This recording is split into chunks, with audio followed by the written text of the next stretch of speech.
Tonight I pray for the police's safety, I pray for everyone's safety, but in a week or so these riots may have gone away, again the rain may have fallen, the temperature may have fallen and it may be under control. Again, will we actually still be thinking about this in a week? Will we still be thinking about in a month? Will we still be thinking about in 6 months that we have these people in Britain who have no real prospect of ever being integrated part of our country?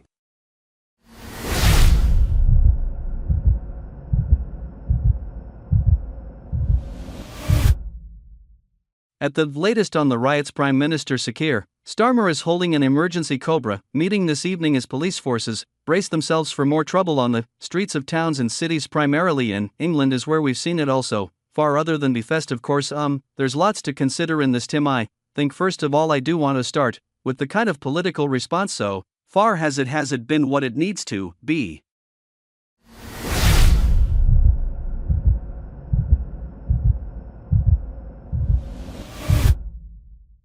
No, okay, look, this situation is moving incredibly fast and a new government did not expect to have to deal with this. This is not Labour's fault, you know. This is reflecting really entrenched problems that have existed in this country for a long time. First thing that you know, we all need to say, of course we almost always say, anyone who's a respectable person in public life, this is jobbery. It's thuggery, it's alcohol-fueled, it's drug-fueled, it's unacceptable, and first of all we must always have a lord and order response. And I say that but carefully, but there are underlying reasons why this has happened, and I think there's been an enormous focus so far on the scale of immigration that we've had into Britain without consent, and the failure to integrate. But one of the under-discussed dimensions is when we had the 2011 riots in the United Kingdom. People very much looked at the social alienation of some of the riots, and I think that's been an under-discussed part of this. Actually, my few flaws up earlier on in the day when I was on Talk TV, I talked about this, but there is 10 to 15% of the UK population, an impoverished working class who feel and are almost completely detached from the rest of Britain. They are sorely dependent on welfare. Their family structure has collapsed. They have no hope of really being part of British society. A large proportion of them are white working class. A large proportion of them are from Islamic traditions.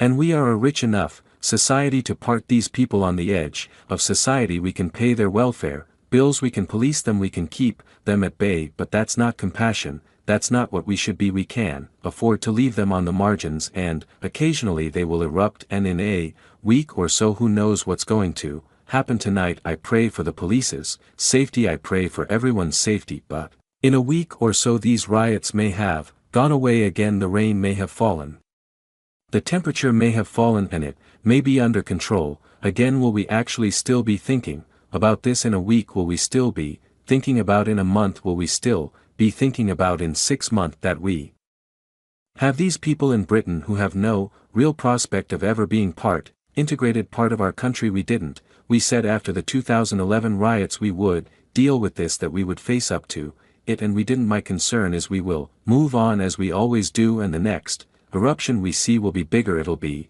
more violent, it'll be more horrible. That's my worry about this situation.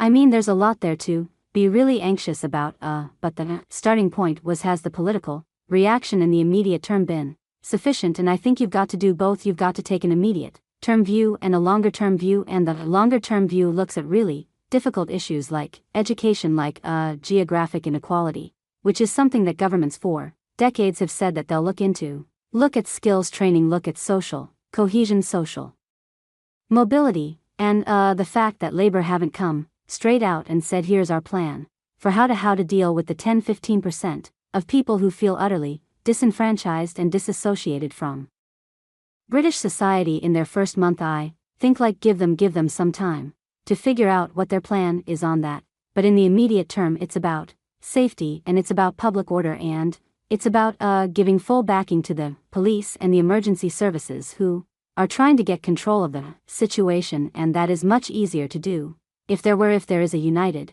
sentiment in the country from all political parties that whatever the underlying causes of this unrest, the violence that we have seen is flat out unacceptable. It's not about the murder of 3 little girls, it's not about a sense of people not feeling listened to, it's about violence, and it's the same kind of violence that in the 80s you might have seen erupting a football match.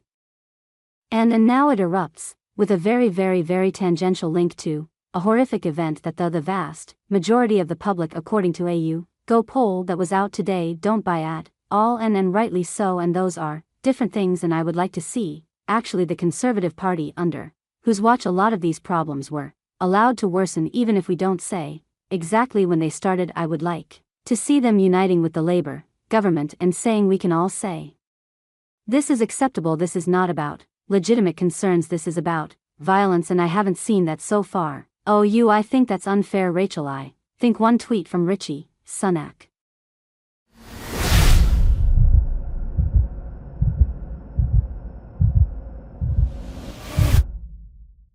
Well sir, I agree with you on Richie's son. He's been absent, but he is the leader of the opposition. You look at what Prabh Patel has said, you look at what Robert Tree has said, you look at what James Cleverly said. There's been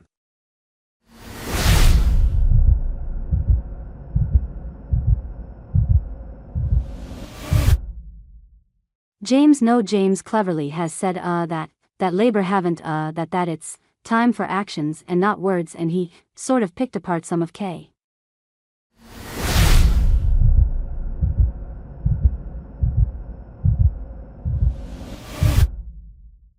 But he's absolutely condemned the violence, and he's condemned the thugger, and he's called for the force of law to be brought against these people.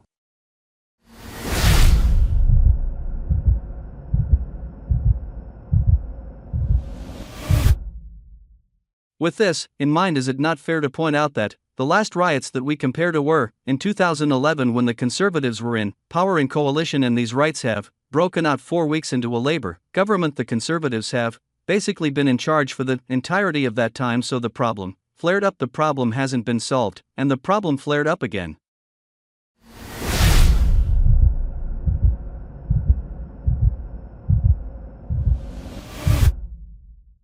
I'm not making I don't think I've made any political point so far. I've defended what concert reaction, but I'm not blaming Labour. Of course it'd be ridiculous to blame Labour for what's happening at the moment. What I've tried to say is that these are deep-seated chronic problems in the UK. I think there's been the problem is I did Newsnight, BBC T's Newsnight on Friday night, and before I went on that program I don't normally feel nervous before I go onto a program, but I felt nervous, because what I do know is if you make an you use an ill-chosen phrase or something in the debate like this, you get crucified as racist or incend or whatever. It's obviously wrong. It feels instinctively wrong that a time when there's riots tack you in Britain streets that we're talking at all about the root causes, because the jux joss is what the rears basically want. They want somehow to be talking about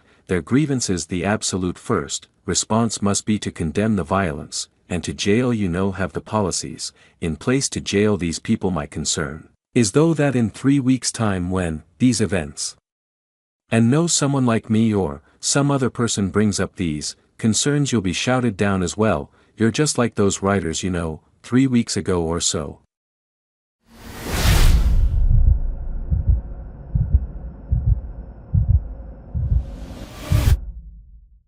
What is difficult in our society at the moment is to think about the context of why these RS are happening and not be accused of justifying those rights. And I think there has been a legitimate focus on the root causes in terms of immigration and lack of integration. What I do think has been missing, and maybe I even sound like a lefty Callum in this, is that actually there is poverty, there's a demoralization of working class, there's a dekilling of the working class. There's actually some pretty significant economic explanations for why these disturbances are taking place, and actually I'm surprised in a way that hasn't been a bigger part you. Hear a lot of people on the left in the Labour Party saying there is no justification at all for this because they're worried that therefore they're giving succor to the views of people who are anti-immigration. Actually there are some fundamental root causes of why we're seeing this, and at some appropriate point, perhaps not now, I get that, but at some appropriate point we do need to really seriously consider why that's.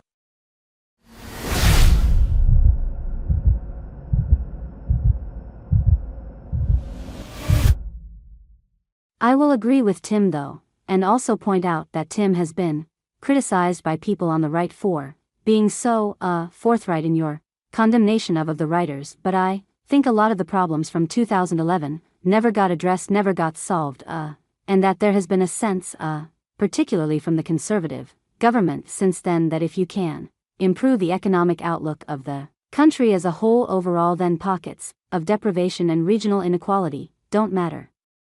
Because on paper it looks like everything's fine, it's very clear that the people who are taking to the streets and behaving in the most despicable, violent ways do not feel that they have a stake in society, and a future, and I don't think that in any way should affect how they are judged by the law, but clearly people who do feel like they have a stake in society don't riot.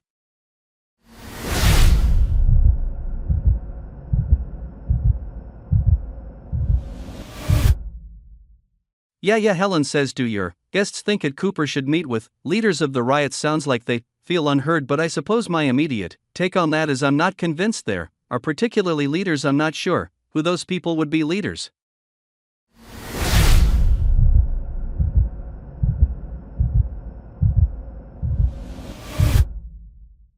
There isn't one of the challenges with this, and we talk about the EDL being prescribed as that it's a group that doesn't really exist. I mean, they're fragmented. It is being organized online in groups on channels like Telegram and Signal, but there aren't sort of clear leaders. I do think some, and I won't name them on this program, but there are some high-profile individuals with very large followings on social media who are making very incendiary statements under the free speech, it's just an opinion defense, and I'd be interested to see how the law tackles them.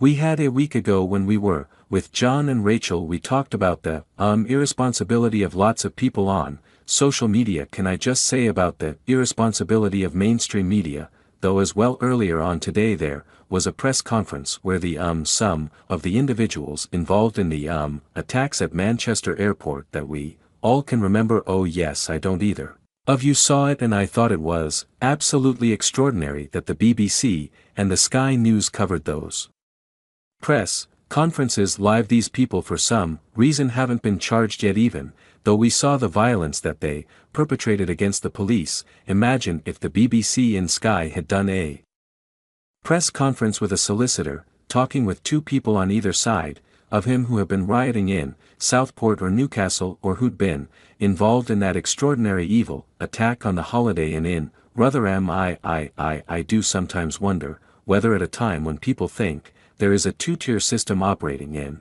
this country of police in and of coverage, what on earth the BBC and Sky thought they were doing at giving prime time coverage to the solicitor for those people involved in that Manchester Airport. And this is part of what's fueling the problem, is that there are people out there who think that if you are a minority and you commit a violence or an offense against the British state or British community, you're treated differently than if you're,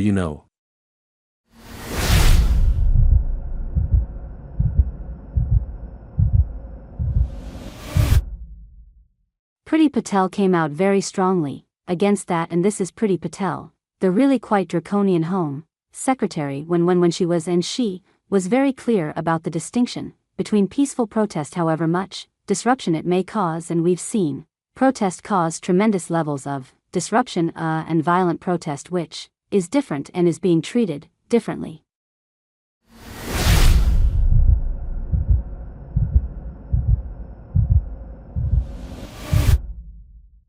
But though the Manchester attackers there was nothing peaceful, protest about them yeah.